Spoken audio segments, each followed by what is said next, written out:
Estamos aqui para mais um episódio aqui do Potencialize Business, uma sequência agora de episódios bem especiais nesse evento sobre empreendedorismo aqui no Parque Diamante, em Capivari.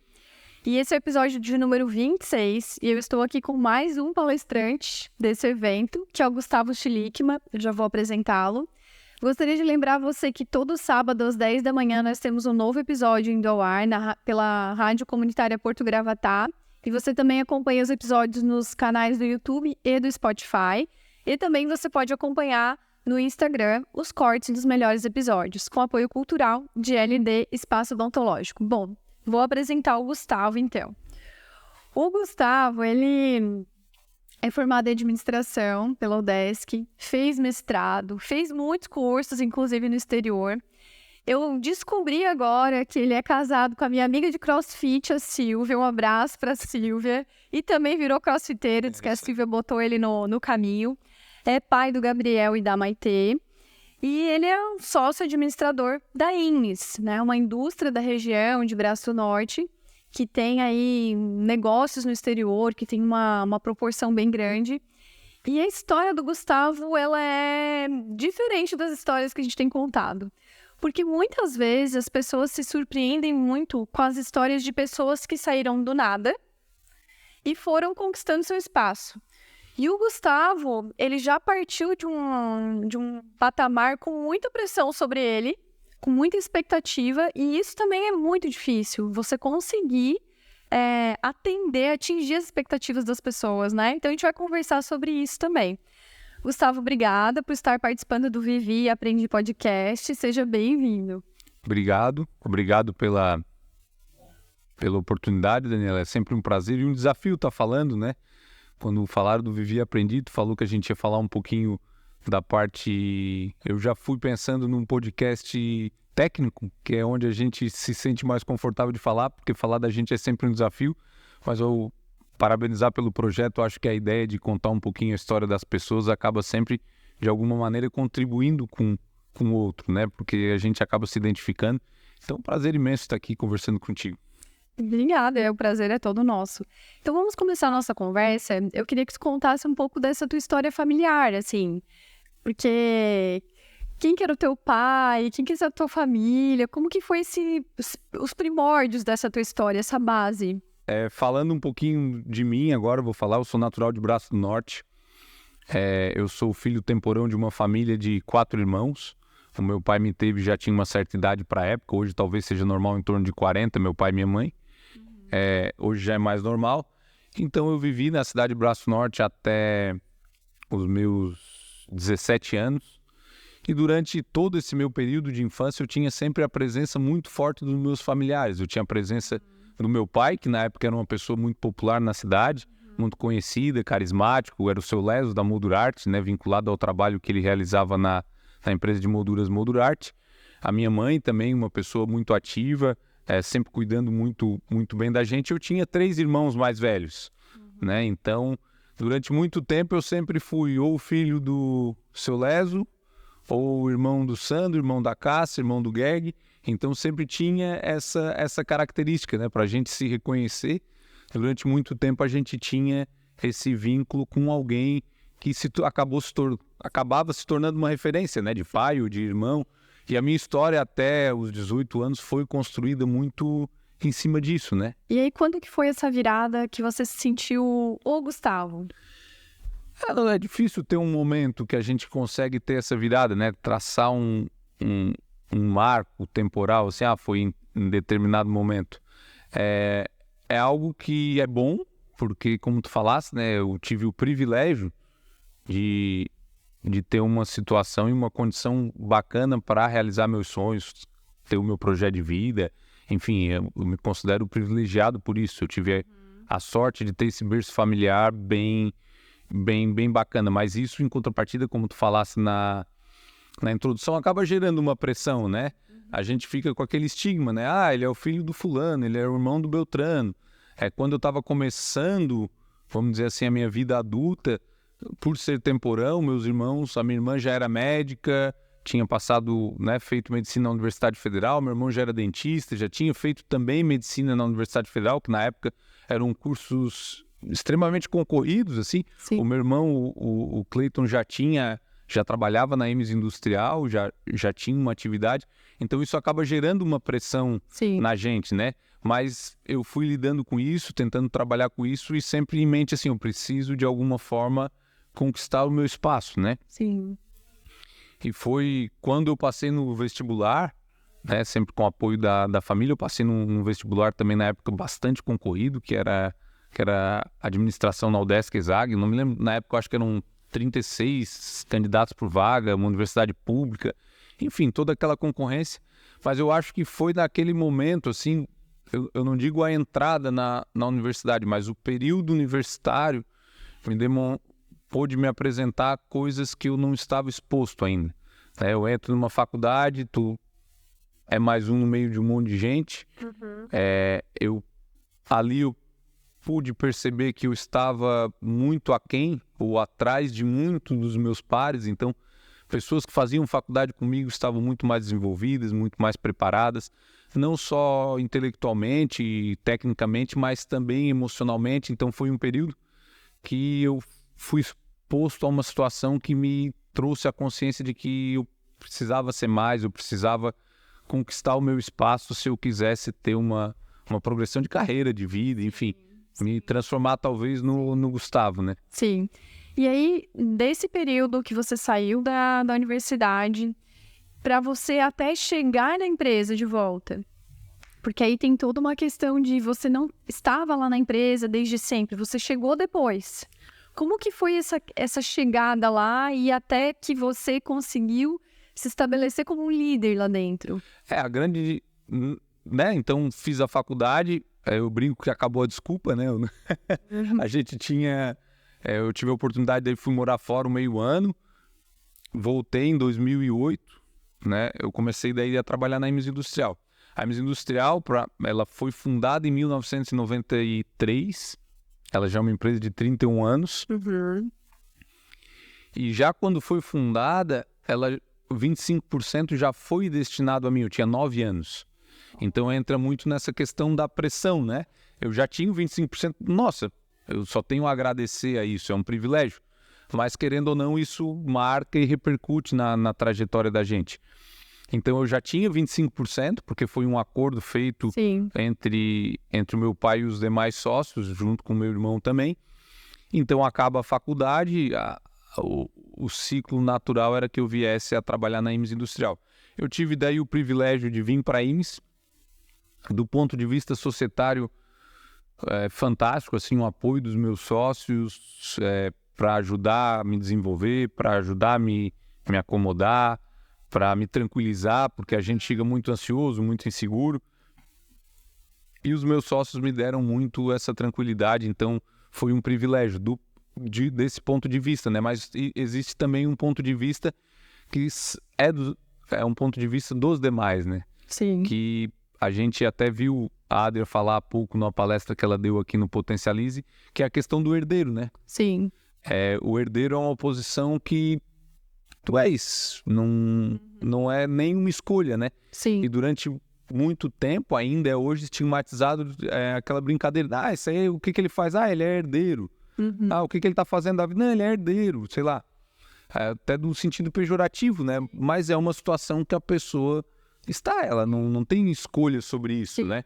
Até eu já vi você citando em algum momento uma passagem do livro O Príncipe, de Maquiavel, em que você fala da questão do rei que conquista o seu império e do rei que herda o seu império, que é justamente isso que você está falando agora, né? E qual era o seu medo? Qual era aquela barreira que tinha ali naquele momento? Não, o grande desafio e o grande medo é tu achar o teu espaço. Porque como eu tinha presenças e referências muito fortes, a referência do meu pai é uma referência muito forte, a referência da minha mãe também, dos meus irmãos são referências fortes. A gente vive, né, hoje Braço Norte 36, 40 mil habitantes, na época devia ter 30, sei lá. Então eu tinha referências fortes, então existia uma cobrança de minha parte, o meu medo de conseguir entregar. né? De alguma forma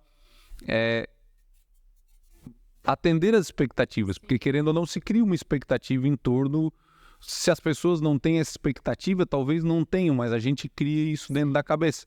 E o grande desafio é tornar isso um propulsor para que tu melhore e não um bloqueio, né? Porque às vezes a gente fica ali num ciclo se cobrando e acaba entrando em parafuso, né? Que não é o ideal. Então, essa passagem do Maquiavel, coincidentemente, assim, a gente brinca maquiavélico, mas não tem nada disso. É só algo que a gente tenta. Eu sempre gostei muito de ler, sempre fui atrás de informações. Eu gosto muito, o Basaglia falou há pouco da questão da história. Eu sempre gostei muito de ler o que já aconteceu para poder nos inspirar a tomar as melhores decisões.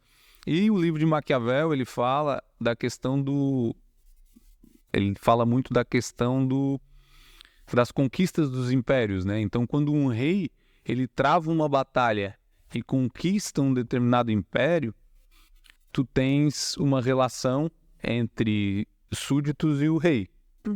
Que o rei já apresentou o valor dele, ele não tem mais nada a provar a ninguém. E o príncipe, não estou me colocando na ideia do príncipe, mas eu gosto da analogia, poderia ser o herdeiro. Então vamos pensar, o herdeiro que não lutou a batalha, ele tem mais dificuldade de marcar o seu espaço. Eu acho que isso tem muito na nossa sociedade. A pessoa que construiu uma empresa, ou ela começou uma empresa, ela tem uma relação com as pessoas que na empresa trabalham, porque ela construiu aquela história junto, ela já provou o seu valor, ela tornou aquilo, ela tirou algo de uma ideia, de um sonho e transformou em realidade. Os herdeiros de uma empresa, que acontece comigo e acontece com N outras empresas, eles precisam provar o seu valor. Porque ele não construiu, eu não fui sócio fundador da IMES. Eu precisava de alguma forma entrar 14 anos depois e demonstrar que eu tinha algum valor. E a pergunta é, como você conseguiu fazer isso? Eu acho que não existe uma regra para isso. Eu tinha na minha cabeça, e eu acho que deu certo, primeiro bastante humildade, assim, no sentido de que as pessoas que estavam ali, eles eram as detentoras do conhecimento. Eu não sabia nada, eu estava ali para aprender, né? Então, eu acho que deu uns 3 anos, onde me mandavam, eu trabalhava. No almoxarifado, eu trabalhava. Tá precisando de alguém em exportação, eu trabalhava. Tem alguém lá que precisa guardar desenho na produção, eu fazia. Eu fui fazendo tudo aos pouquinhos com muita resiliência. Eu tive sorte, daí de novo, eu tinha uma condição que me permitia fazer isso, eu não precisava, vamos dizer assim, correr atrás de cargos maiores ou coisa por causa de salário, algo do tipo, né?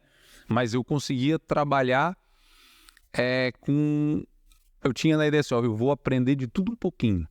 Então, e entendendo com muita empatia a posição do outro. Porque quando eu entrei, várias pessoas que estavam em determinadas posições, qual era a primeira reação da pessoa que está naquela determinada posição? Ele está vindo para tomar o meu lugar. Nós vamos precisar, os donos, a IMES vai precisar arrumar alguma coisa para esse cara fazer. E alguma coisa que esse cara vai fazer, talvez seja o meu posto de trabalho. Então, numa primeira chegada, as pessoas criam uma certa aversão velada, porque eu era sócio, então ninguém podia, assim, em teoria não se pode ter uma aversão explícita, mas tinha uma aversão velada no sentido, assim, de insegurança.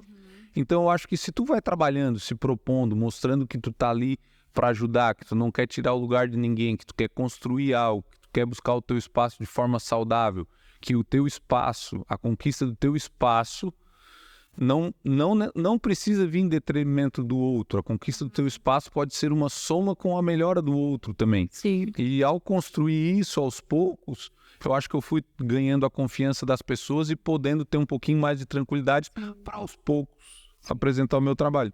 Bom, Gustavo, nesse processo todo, durante essas fases que você foi passando pelos setores, que você foi conhecendo os processos da empresa, que também era importante para agora ser um líder, né?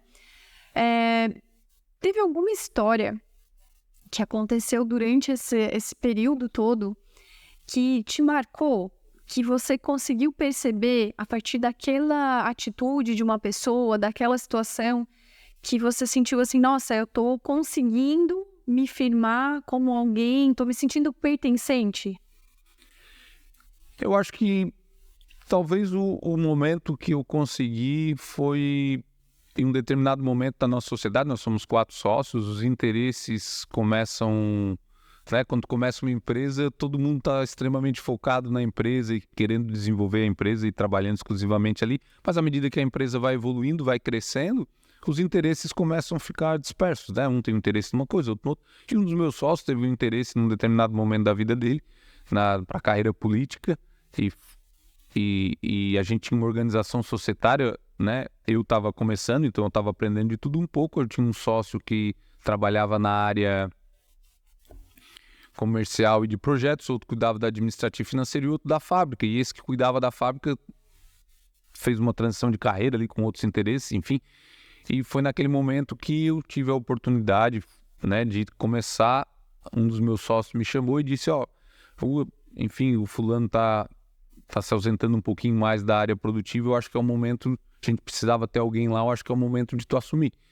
E eu falei, eu até vou, mas assim, eu não entendo nada daquilo lá. Eu não sei, eu não sou formado em engenharia, eu não entendo nada.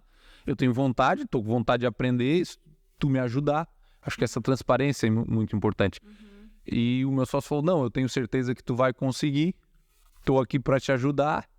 E eu acho que tu vai desempenhar. Eu acho que esse voto de confiança foi um primeiro, vamos dizer assim, primeiro momento que eu tive assim, poxa, eu acho que eu tô conseguindo trabalhar, demonstrar o meu potencial e demonstrar que eu sou capaz.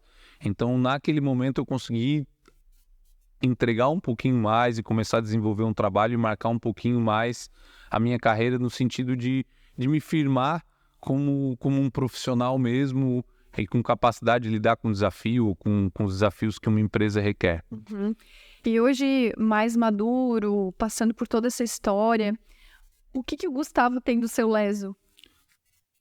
Eu não sei.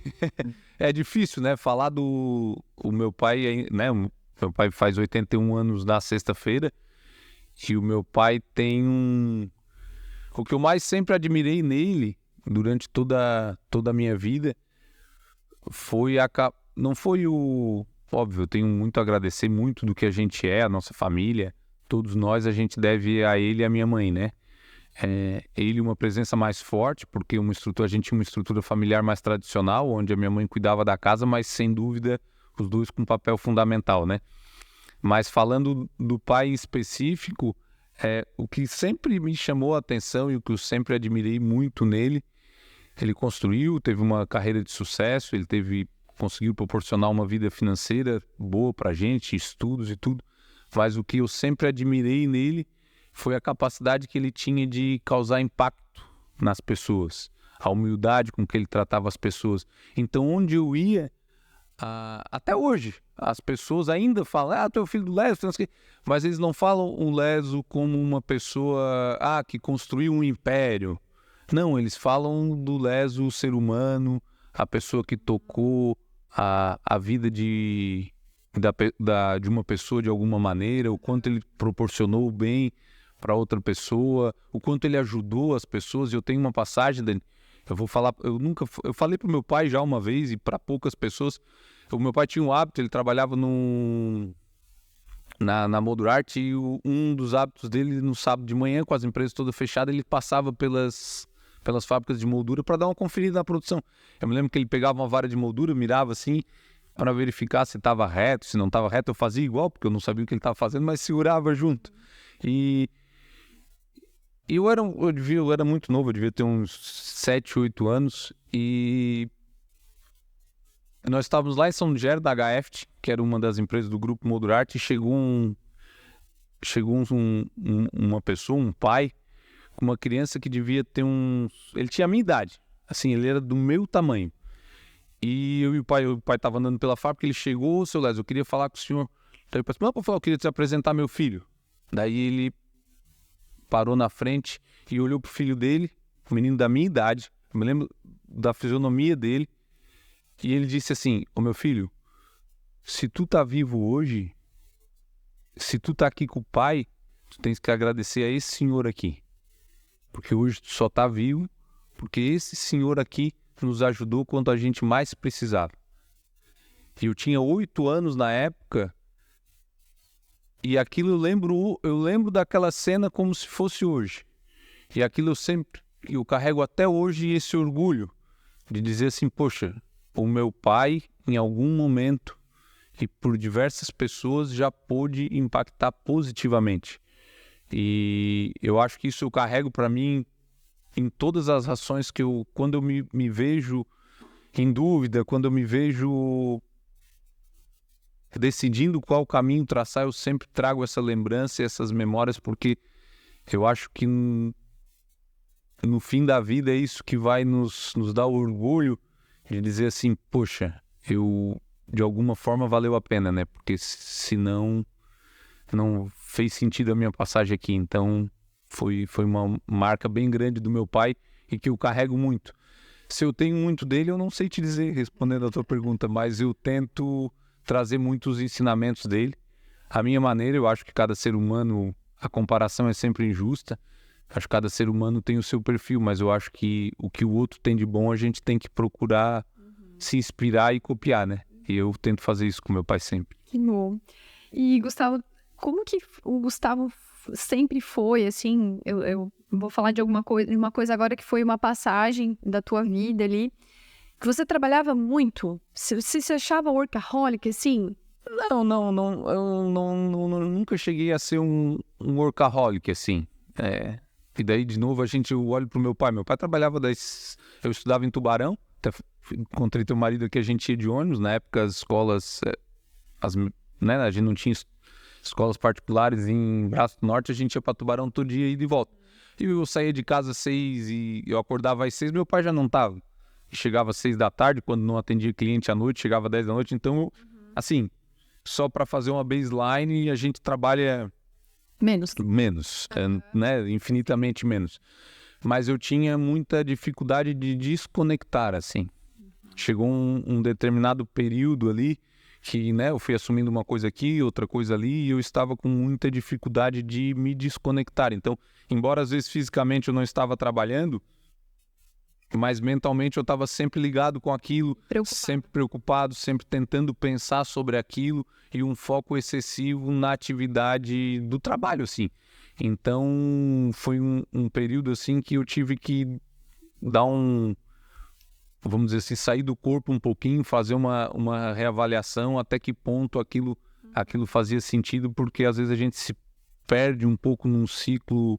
Sim. Que a gente não sabe mais nem por que está executando as coisas e vai fazendo e não é nem saudável, né? O Basaglia falou aqui que se a gente não estiver bem com a gente mesmo, a gente não consegue desempenhar, né? Sim. Então, eu nunca fui um workaholic, mas em determinado momento eu tive esse período assim um pouco nebuloso de querer. E aí, né, eu soube, né, eu já vi você comentando sobre isso, que teve um momento que teve uma perda de uma pessoa próxima a você que te fez refletir sobre o que valia a pena. E aí, naquele momento que você presenciou aquilo, veio alguma reflexão mais profunda, se questionando, né, com relação à sua família, à sua dedicação. E aí, conseguiu desconectar do trabalho nessas horas que não eram de trabalho? O que mudou? Como foi essa fase, essa inflexão? A gente teve uma passagem na empresa, uma fatalidade. A gente teve um colega de trabalho com um cargo extremamente estratégico, um grande profissional, enfim, que por uma fatalidade veio a falecer de um dia para o outro, assim, né? Uma fatalidade, um acidente de trânsito. E naquele momento, muita coisa... Ele era responsável por muita coisa, eu acabei assumindo parte das atribuições dele. E naquele momento, a gente é posto à prova da finitude, né? Que todos nós somos, né? E naquele momento, a gente me trouxe uma reflexão que quando a gente... E hoje eu digo muito isso, né? As pessoas dizem, mas a IMES é tua? Não, a IMES não é mais minha. Não é mais os nossos sócios. Nós estamos lá num contrato social. Mas a IMES, ela transcende um papel de ser minha empresa. A gente começa uma empresa todo mundo começa, para ganhar dinheiro, para construir um projeto, para fazer algo do tipo. Mas chega um ponto que ela tem uma responsabilidade além de comigo, ela tem uma responsabilidade com 260 outras famílias, né? E ali, ao ser posto de prova a finitude, tu começa a refletir sobre os teus papéis. Então, tu tens o teu papel de empresário, de pessoa responsável pelaquela empresa, mas tu tens o teu papel também como pai de família.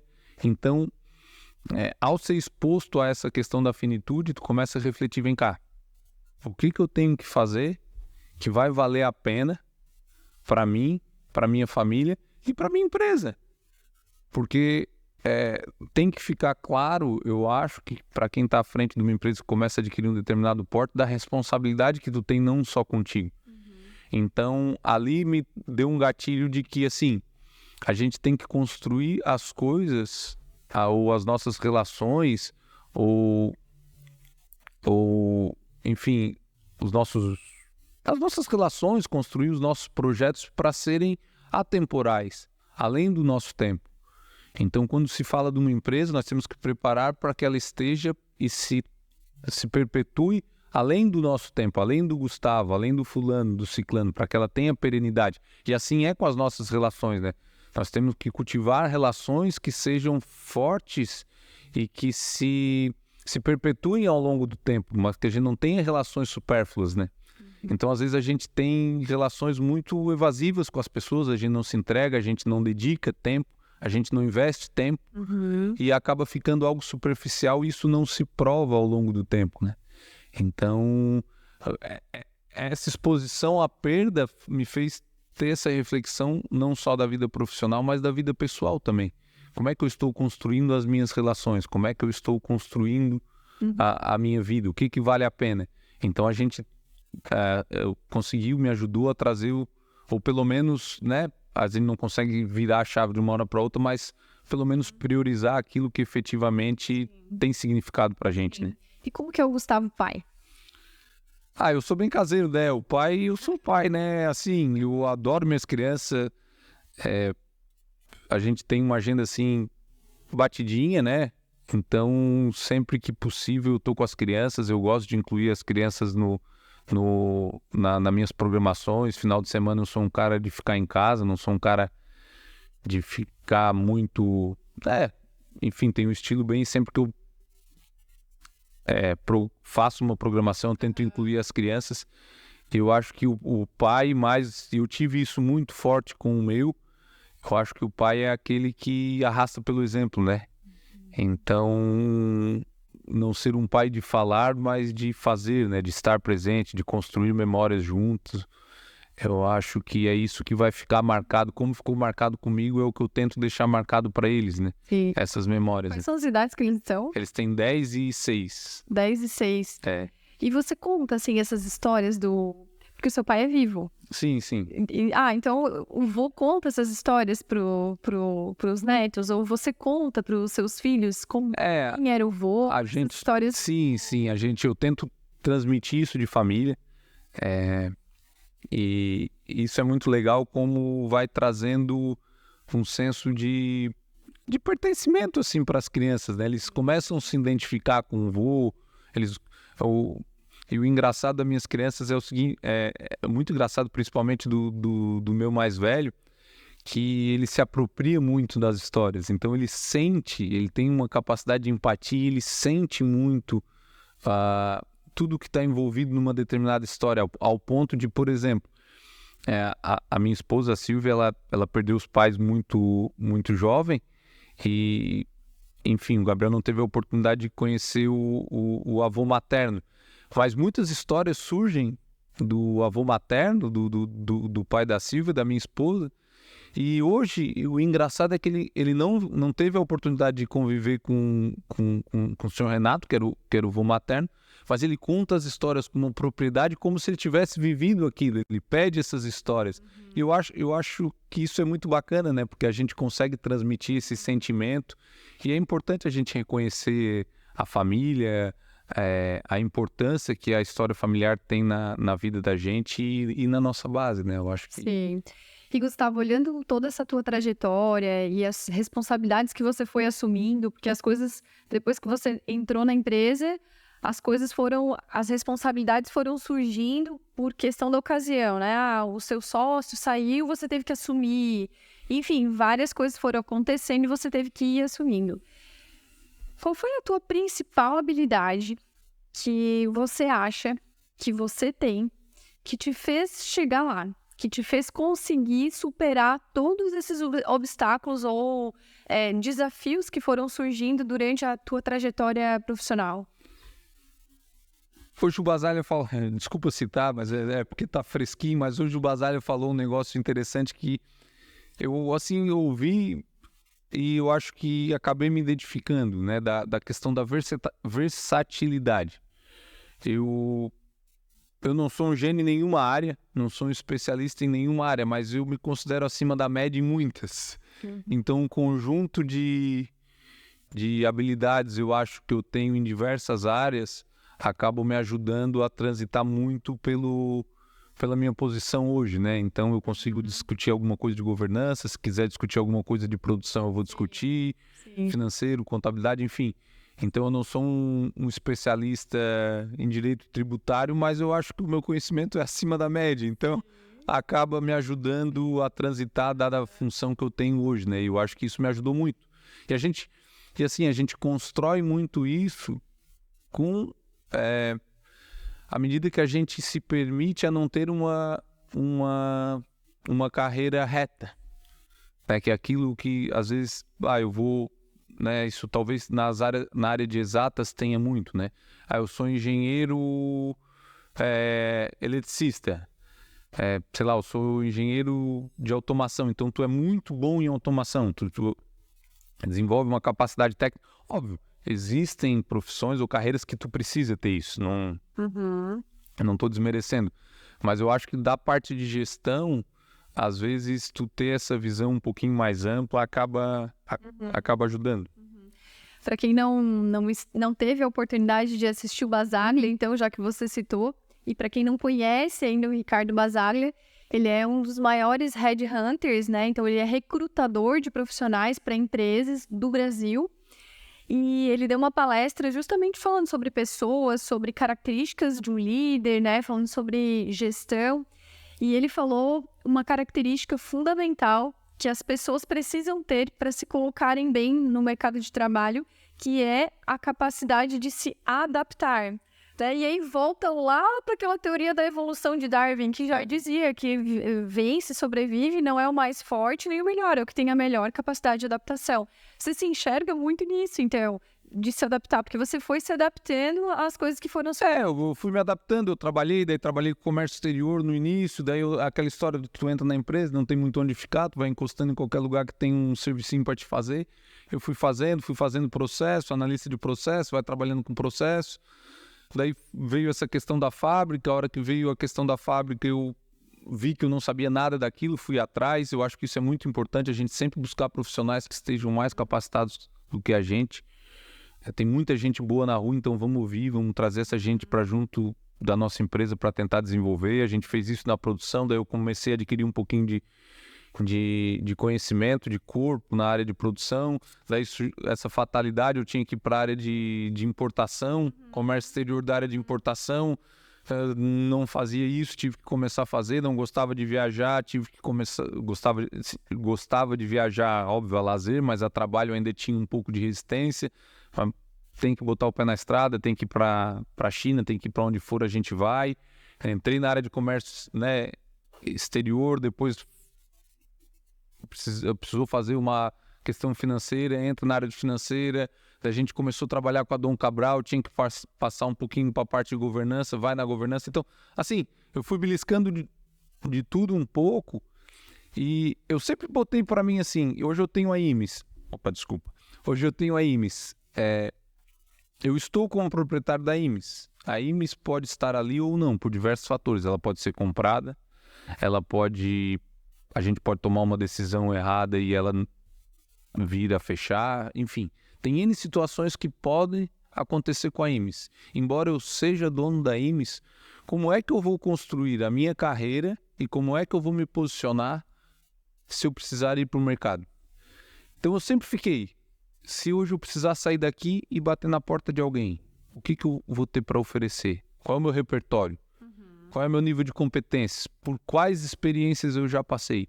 Então eu sempre tentei me colocar numa situação de que assim, tanto de formação, também como de experiências.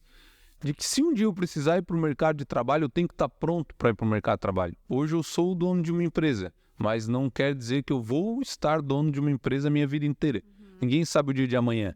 Então a gente precisa, eu sempre tracei a minha carreira para estar preparado para o que viesse. Então eu fui construindo isso, né? E eu acho que acaba... E se eu continuar dono da minha empresa, eu vou estar preparado para geri-la. Eu acho que essa é a ideia, né? Sim. O que tira o Gustavo da linha? O que desconcerta o Gustavo? Eu não gosto de falsidade, né? Uhum. Eu gosto de transparência. Eu acho que tanto nos negócios quanto na vida da gente, a gente tem que ter integridade. Me tira do sério pessoa que diz uma coisa e faz outra. Eu não gosto disso. Eu acho que... E a arrogância também me tira do sério, assim. É aquele negócio que me causa um desconforto, assim. Ver uma pessoa sendo injusta com a outra, sendo arrogante, maltratando outra pessoa, independente da posição, são duas coisas, assim, que me deixam extremamente desconfortáveis, assim. E aí, quando tem que lidar com isso, você consegue ter essas conversas difíceis, assim? Não, eu tenho uma limitação aí. Essa é uma grande limitação, eu tenho até tentado trabalhar isso, mas por ter essa dificuldade, eu às vezes acabo evitando o conflito direto. Eu não sou uma pessoa de ir muito para o conflito, né? E às vezes a gente precisa, querendo ou não, se posicionar um pouquinho melhor, um pouquinho mais, ser um pouco mais decisivo. Eu tenho muita dificuldade em ser essa pessoa. É um ponto que eu tenho tentado trabalhar bastante. Ô, Gustavo, e com relação a medos, o Gustavo tem algum medo? Acho que todo mundo tem medo, né? O meu maior medo o meu medo está sempre... Eu não tenho medo comigo. O meu medo é sempre com a minha família. Então hoje o meu maior medo é os meus filhos e a minha mulher, sem dúvida nenhuma. O meu medo é não estar presente, né? É o medo que a gente tem da finitude, que eu falei, e o medo de não conseguir corresponder às expectativas dele, mas principalmente o meu maior medo é perder alguma coisa, né? Então, tudo que eu faço, que eu tento construir, eu tento sempre pensar neles, né? Na minha esposa, meus filhos, porque o medo de ter perdido um momento, o medo de ter perdido uma fase especial da vida deles, ou um momento especial. Então eu tento construir essa carreira que eu tenho, que é um pouquinho mais turbulenta, mas construí-la de forma que eu não perca esses momentos, porque o meu medo é perder, e são momentos que não voltam, né? São momentos que não tem como retroceder, não tem como corrigir, e esse é o meu maior medo. E se você pudesse retroceder, então, se tu tivesse assim, se chegasse agora uma lâmpada mágica aqui e te falasse assim, Gustavo, você tem a oportunidade de retroceder um momento da sua vida para você fazer o que quiser, para viver de novo tudo igual ou para mudar o rumo daquela história. O que você teria feito? Que momento que você teria voltado? Que você voltaria? Eu acho que voltar é difícil, porque se eu voltasse eu não seria o que eu sou hoje, né? Então a gente é construído pelas nossas experiências, né? A gente não... É pretensão achar que a gente fez tudo certo ou que fez da melhor maneira, mas eu acho que o passado eu entreguei e fiz o que eu achava que era o melhor na época, né? Talvez eu pudesse... É aquela ideia de um sentimento, né? Talvez um pouquinho mais com o pai, um pouquinho mais com a mãe, uma visão um pouco diferente, mas eu acho sempre... Eu entendo o exercício, é um exercício valioso, mas eu acho que é o que nos construiu. Então, voltar no tempo e reconstruir algo, refazer uma experiência, talvez eu não estaria agora, nesse momento, com essa vida, com a minha esposa. A gente sempre brinca assim, né? Então, eu acho que a gente é construído das nossas experiências. Eu procuro sempre tentar fazer o exercício de que o que eu posso fazer para ser melhor no futuro, né? E eu acho que a questão da administração do tempo, né? Administrar sempre bem o tempo, né? O que eu faria diferente, talvez, então, assim, para não sair muito pela tangente e ser um pouquinho direto, eu acho que eu viveria mais o presente, né? Eu sou ansioso por natureza e durante muito tempo eu fiquei muito preocupado com o que eu ia fazer, com amanhã, com depois. E muitas coisas do que eu pensei não aconteceram da forma que eu imaginava. E às vezes a gente perde muito tempo com isso, né? E esquece do presente, né? Eu acho que é importante pensar no futuro, mas o presente tem um valor que ele não é possível recuperar, né? Isso eu aprendi muito com a minha esposa, a Silvia. Ela teve essa passagem da vida dela, perdeu os pais muito nova, e eu aprendi muito com ela. Quando às vezes mas eu sou muito disso, né? Sempre fui, mas lá na frente a gente faz, vamos fazer. Eu disse, não é lá na frente, é agora. Talvez se a gente não fizer agora, lá na frente a gente não sabe se vai ter a oportunidade. Então, eu acho que isso a gente tem que manter muito no nosso radar, né? Sim. Agora uma pergunta, assim, de mãe, porque eu também sou mãe, tenho meus 2 pequenos lá que estão com 2 e 4 anos, estão um pouquinho menores do que os teus. Tu vens de uma família que você teve lá sua mãe, seu pai, que se dedicaram e tiveram filhos que deram certo. O que o Guga tá fazendo para dar certo com seus filhos que você pode compartilhar pra gente aprender, né? Eu sou mãe, eu quero que meus filhos deem certo, eu tenho certeza que você quer isso, né? O que você tem, o que você faz, o que você faz intencionalmente pensando nisso, nos seus filhos, para que eles consigam também dar certo? Eu acho que, assim, o conselho de o que fazer para o filho dar certo, eu sempre brinco assim, se tivesse receita, não tinha filho com problema. Porque nenhum pai, nenhuma mãe, salvo por algum motivo de saúde ou mental, ou enfim, nenhum pai, nenhuma mãe cria um filho para dar errado. A gente cria para dar certo. Os meus têm 10 e 6. Espero que deem certo. E dar certo é ter dinheiro, eu quero que eles sejam felizes, assim.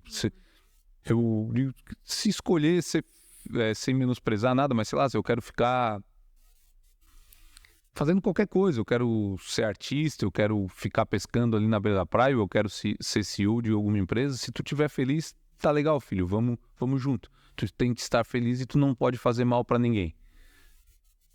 Dando certo, cumprindo esses 2 princípios, não fez mal para ninguém, tá feliz, eu acho que as coisas acabam se acomodando. Mas a gente tenta, e daí eu não estou afirmando que isso dá certo, mas o que eu levo para mim é, de novo, a questão do exemplo. E exemplo nas pequenas atitudes, como tu trata uma pessoa, como tu te porta diante de uma situação, como que eu tenho um cuidado dos mais simples, assim, eu gosto de ler. E, as crianças têm uma dificuldade hoje da concentração, muito acesso à tela, enfim, shorts, eles têm uma dificuldade, né? Eu não sei se os teus são mais novos, mas o meu de 10, a minha de 6, tu já vê que eles têm, assim, uma ansiedade maior, né? O que tá na televisão, tu bota, a gente tem que esperar o horário para ver alguma coisa. Propaganda. 30 segundos do YouTube, eles parecem que vão morrer com aqueles 30 segundos. Mas, brincadeira à parte, mas eu tento sempre nas pequenas atitudes. Então, por exemplo, eu gosto de ler. A forma que eu mais faço para que eu leia é através do Kindle. Aquele dispositivo da Amazon. Sim. Mas o Kindle é um dispositivo eletrônico. Então eu leio sempre que possível num livro. Para que ele me veja lendo um livro. Né? Então por isso que eu acredito muito na ideia do exemplo. Né? Então eu saio para trabalhar, eu estou saindo para trabalhar. porque o trabalho também é importante, então ele tem que ver isso. Então, o que eu tento fazer é o que eu tive de exemplo, de experiência com meu pai, é tratar de dar o exemplo que vai arrastar. Sim. E eu tenho a consciência, assim, de que a maioria das coisas que a gente constrói para eles, para a família. A gente não constrói para a gente. E quando eu falo construir, não é construir só bens materiais, também bens materiais, mas as relações, a nossa rede de contatos, as pessoas com quem a gente convive. São pessoas que dão bons exemplos para os nossos filhos, né? O amigo que eu estou recebendo na minha casa, ele é um exemplo bacana para os meus filhos. Eu acho que eu tento trazer muito isso porque eles vão ser o que eles vivenciam, né? Então, se eu proporcionar para eles um ambiente saudável, eu acho que as chances aumentam. Agora, garantia a gente não tem, né? Com certeza. Essa semana, eu leio no Kindle e às vezes leio no livro físico, né? E aí a minha filha de 4 anos me perguntou o que era o Kindle. E aí eu falei assim, isso aqui é um aparelho que tem muitos livros aqui dentro. E é assim, é isso, né? Às vezes eu também, eu tiro tempo para ler no horário que eles estão dormindo, eles não me veem lendo. E eu me preocupo justamente com isso, essa questão do exemplo, né? E aí agora a gente tem o hábito de ler com eles. Ler os livros infantis, ler antes de dormir, que é o momento que a galera tá querendo sossegar, achando energia. Mas realmente é difícil desacelerar e tá todo mundo sempre querendo ver 1000 coisas ao mesmo tempo. E às vezes a gente se perde nos nossos próprios vícios, defeitos, né? Às vezes, agora é a hora sem tela, né? Desliga tudo, né? Porque hoje a tela é um desafio para os pais, né? Então, sei lá, chegou da escola, vocês têm 30 minutos aí de televisão, depois desliga tudo. Aí tu desliga tudo, manda ele brincar, né? A galera tá ali, daí de repente, a hora que tu vê o que tu tá fazendo, tu tá olhando o telefone. Pô, cara, não dá assim, não casa, né? Sim. Então a gente tem que ter, eu acho, muita coerência no que a gente fala e no que a gente faz. E isso estamos falando para tudo, né? Sim. Né, Dani? É para a vida, é para nossas empresas, é para tudo, né? Eu acho que coerência entre fala e atitude nos diz quem realmente nós somos, né? Sim.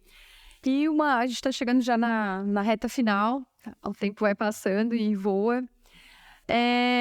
Uma pergunta agora voltada para a tua área, para a tua profissão mesmo, para essa área industrial e de empresário de um modo geral. Tem inúmeras pessoas buscando vagas de emprego hoje, querendo se encontrar na área de trabalho, né? No mercado de trabalho. E hoje você lá, como sócio, como gestor, como alguém que agora você fica mais na área de importação, mas você está sempre lidando diretamente com pessoas, certo?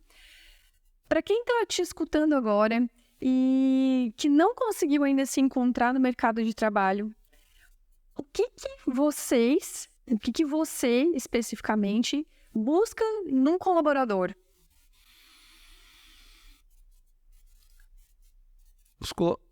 Hoje a grande dificuldade é o imediatismo, né? Então as pessoas elas estão com uma característica muito imediatista. E isso desculpa, mas o Baza falou hoje de novo da questão do propósito, né? Se vende a ideia de que tudo que tu vai fazer está envolto a um propósito, como se tu só fizesse o que tu gostava. É fundamental hoje a gente busca num profissional que ele seja capaz de fazer também o que é necessário. Então hoje, há uns 30 dias atrás, teve uma jornada empreendedora ali em Braço Norte que o Felipe Colombo, o CEO da Anjo Tintas, deu uma palestra e ele falou, eu me identifiquei com aquilo. Eu me identifiquei na ânsia de se tornar aquilo uma realidade.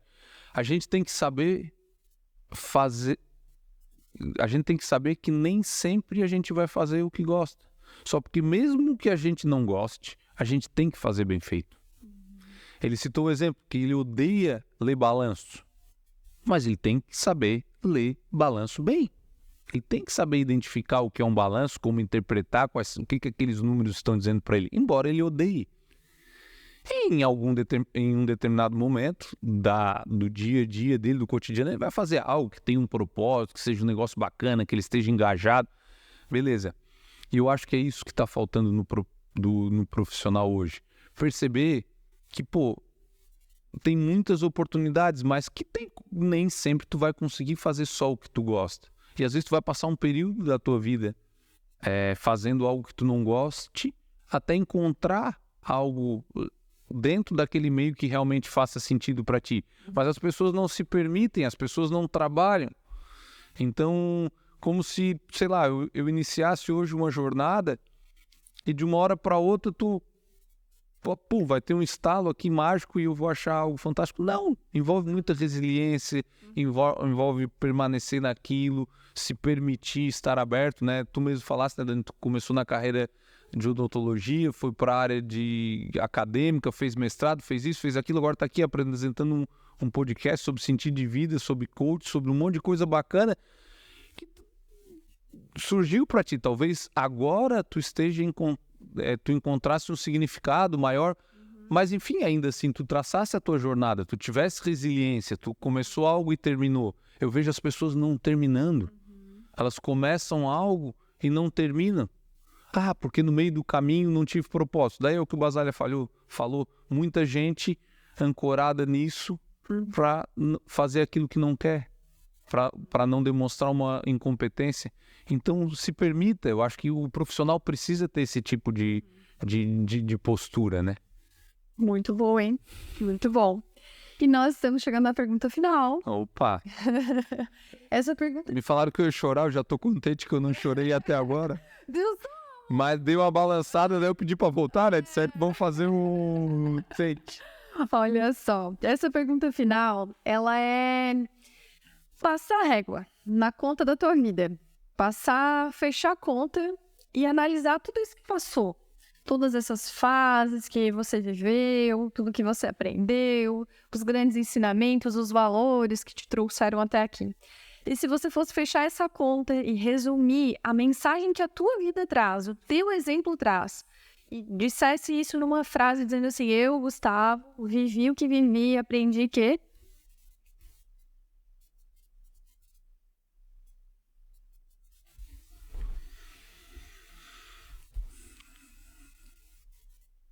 Adoro fazer perguntas que a pessoa não sabe a resposta.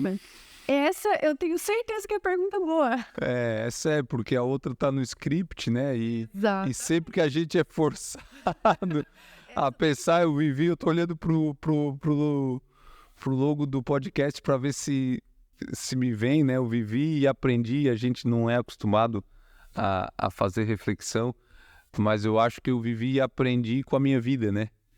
Que ela é única, só eu vivi. E só eu passei por essas experiências e só eu tenho oportunidade de transformar essas experiências em algo que talvez transforme positivamente a vida de outros. Eu acho que cada um tem sua história, cada um constrói a sua história e, embora algumas cartas já estejam distribuídas, a gente pode jogar sempre um jogo melhor e que faça mais sentido para cada um de nós. Muito bem. Eu ia finalizar agora, mas me fez lembrar essa história de cartas. Não sei se você já ouviu falar no Schopenhauer, um filósofo alemão, que ele faz uma analogia com a vida com o jogo de baralho. Você já escutou essa história? Não. Ele diz assim, que a vida é como um jogo de cartas. Você não pode escolher as cartas que você sai, certo? Você teve as suas cartas, eu vou ter as minhas. Então, tem gente que sai com um jogo pior, tem gente que sai com um jogo melhor. Você não escolhe as cartas que você sai. Mas tem uma coisa que você escolhe, que é jogar o jogo. E jogar o jogo pode fazer mudar o desfecho da tua partida. Tá? Então, ele fala questionando justamente o destino e o livre-arbítrio. Tá? Então, é isso, o que você acabou de falar. Né? A gente tem as cartas que tem, mas a gente precisa aprender a jogar o jogo da vida. Exatamente. e só a gente tem esse poder, né? É um grande privilégio ter o prazer de jogar o jogo da vida, que a gente possa saber jogá-lo, né? Gustavo, você é ativo nas redes sociais, a Ines, as pessoas que querem saber informações, acompanhar assim, não, quais? Dani, eu sou um pouco restrito, assim, eu até tenho rede social, mas não sou muito ativo, é uma falha minha, talvez um pouco mais no LinkedIn, mas o meu Instagram é Guga Schlickman. Não sou muito ativo, não vão encontrar muitas informações sobre mim lá, mas tem a página da Imes Industrial, acho que é uma página bem ativa, segue a gente lá na Imes Industrial. Tem também, eu não falei aí, mas eu estou como presidente da Civale, que é a Associação Comercial de Braço Norte. Segue também a Civale, tem bastante coisa acontecendo lá, a gente está um pouquinho mais presente, porque a minha pessoal eu deixo mais em low profile. E como tem crescido o associativismo na nossa região, né? As pessoas estão conseguindo perceber que o benefício do associativismo, né?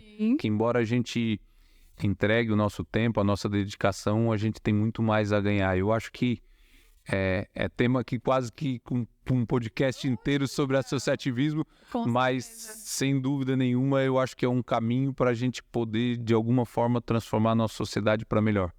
Fica o convite para quem quiser. É isso aí. Então esse foi o episódio de número 26 com o Gustavo Schlickman, o Guga, que é o presidente da Civale, para que a gente pôde descobrir no final do podcast e que tem aí, veio trazer uma mensagem de humildade. Eu acho que foi uma principal mensagem aí, humildade e determinação. Tchau e eu te encontro no próximo episódio. Até mais!